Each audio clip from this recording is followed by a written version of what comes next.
Yeah, so I'd like to share my experience, how and when electrophysiology and genetic tests has made the difference in my practice. And so the relevance is when you have an unsolved case, you use these tools of electrophysiology and then genetic tests, and please take help of your colleagues also, because more than one brain does help you here. So this was a 7-year-old otherwise healthy boy. He was referred to me as amblyopic. His best corrected visual acuity was 612 N6 in the right eye and 618 N6. No consanguinity, no family history, poor color vision. This is his optos picture. So maybe some temporal pallor. But when I took the history, there was definite history of stumbling of objects at night. So maybe he's having some night vision problem. I did the ERG. What does the ERG show? You can see here that both the scotopic and the photopic responses are reduced, but scotopic is more reduced, isn't it? The dark adapted responses are more reduced. And look at the maximum ROTCON response. You should get a nice B wave here, but where is the B wave going here? It is going below baseline. This is a negative B wave. So I'm thinking, is it congenital stationary night blindness? And that's when I sent him for a genetic analysis. They came out positive for TRPM1 mutation, though it came out as VUS or variant of uncertain significance in the relevant clinical picture. I think this is pathogenic. So all this is Greek and Latin to you, I guess, but even to me it was Greek and Latin till I read about it, because this transient receptor potential gene provides instructions to make proteins, which is necessary for night vision, especially for the on bipolar cells. So if there is a mutation in the TRPM1 gene, this does not function and results in complete CSNB. And that's when I understood, yes, so there is a problem here, and he does have a problem. So second patient was a 7-year-old boy with symptomatic seizures. He was definitely tripping and falling over objects. The pediatrician wanted to rule out an ocular pathology. This is the fundus. It does look like a retinal dystrophy, right? Like looks like retinitis pigmentosa, waxy pallor. You can see some mottling. That's what I also thought. Yes, his ERG was flat. There was no waves. So what are we dealing here? I told the pediatrician he does have a retinal dystrophy, and we decided to do an MRI. And MRI showed something very interesting: eye of the tiger appearance. So that's because of the accumulation of iron in the basal ganglia.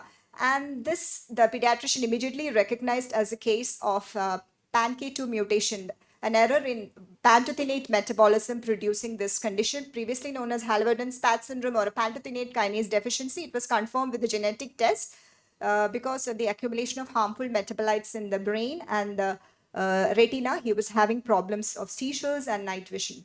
So this could be explained when we did the genetic testing and electrophysiology.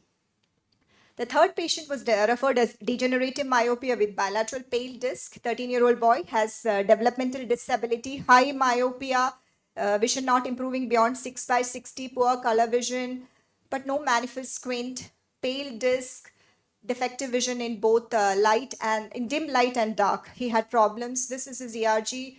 What do you see? You can see again the rod responses are reduced, but what is most striking is that there is non-recordable light adapted responses. Photopic responses are flat.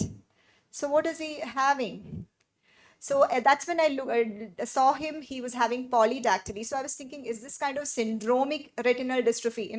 I was thinking that in mind, and I ordered this test, and he came out positive for MKKS gene, something which is similar to Bardet-Biedl, but without truncal obesity, without gonadal or renal agenesis, without congenital heart disease. It only has the retinal manifestations and polydactyly. So how does it help you? So this is again, as Divya mentioned, it's a ciliopathy. It affects the intracellular traffic and cilia function, and that's where the mutation is there, and that's when you get a retinal dystrophy, something like Bardet-Biedl. This patient, you can see the video, squeezes in daylight. He has poor vision, he has hemerolopia or day vision difficulty, nystagmus, and poor vision. Fundus looks almost normal, except for some suspicious mottling. What is he having? Poor color vision. So basic problem is something to do with fine vision, which is moderated by cones. And that's when we did the ERG, and you can see that the light adapted responses are flat, isn't it? But the dark adapted responses are pretty good. So is this a problem of cone dysfunction?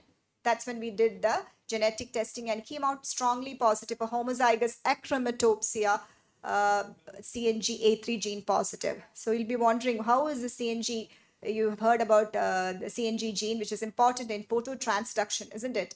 So when you have the CNG channels open up both in rods and cones, they're very important in phototransduction. So if you have the cone CNG channels which are involved, you get achromatopsia, that is total cone dysfunction.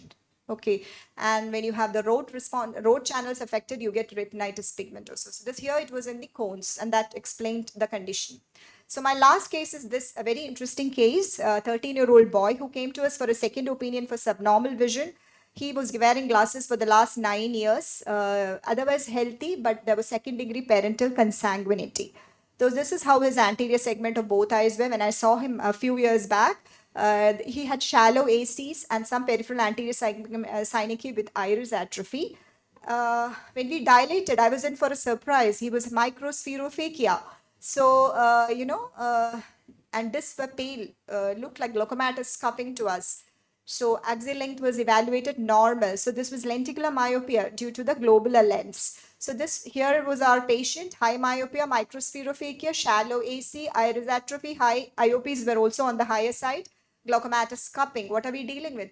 It's a syndromic, definitely a syndromic case because parental consanguinity is there. So we advised genetic testing, but however, they did not do that.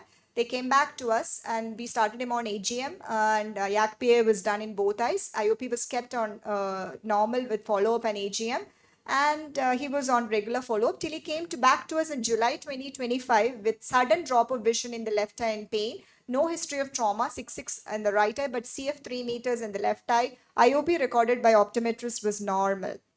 This is anterior segment. You can see apart. There was no corneal clouding, but AC was very shallow in the left eye. You can see the slit section. The cornea was almost, it was touching the cornea. Post dilatation, the same findings, microspherophakia. So what's the cause of the defective vision? That's when we saw the fundus. If you can notice, there are fine ILM folds in the macula in the left eye, suggestive of a maculopathy. That's when I thought, is he having is he having a maculopathy? I first thought it was due to inflammation, and rechecked the IOP, came out as, just it was 3.2. So it was hypotonic maculopathy, and was it RD, CD, all these things we ruled out with B scan, no RD, no CD. And AGM was stopped. He was put on a bandage contact lens, and he was sent to my colleague, Dr. Lekha, for a second opinion because I thought it must have been an inflammatory shutdown, ciliary body shutdown. That's when she picked up these patches of scleral thinning at the limbus, which is suggestive of a spontaneous scleral filtering bleb. So this is a very rare condition. She had seen a similar case earlier, and so she was able to identify this. The younger brother also has the same condition. Maternal aunt also has the same thing. He has a particular facies, malar hypoplasia, beak nose, retrognathia. So she thought about this condition called Shava-Trabulsi syndrome.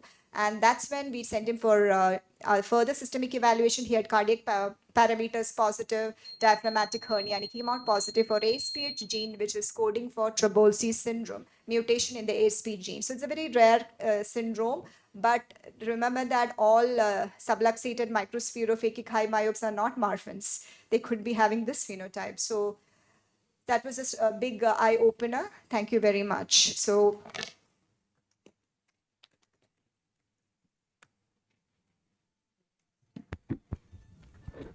thank you, Neena, for that wonderful collection of cases. And it is, some of those are like we do see and we miss those cases actually. So I think the genetics and those investigations help us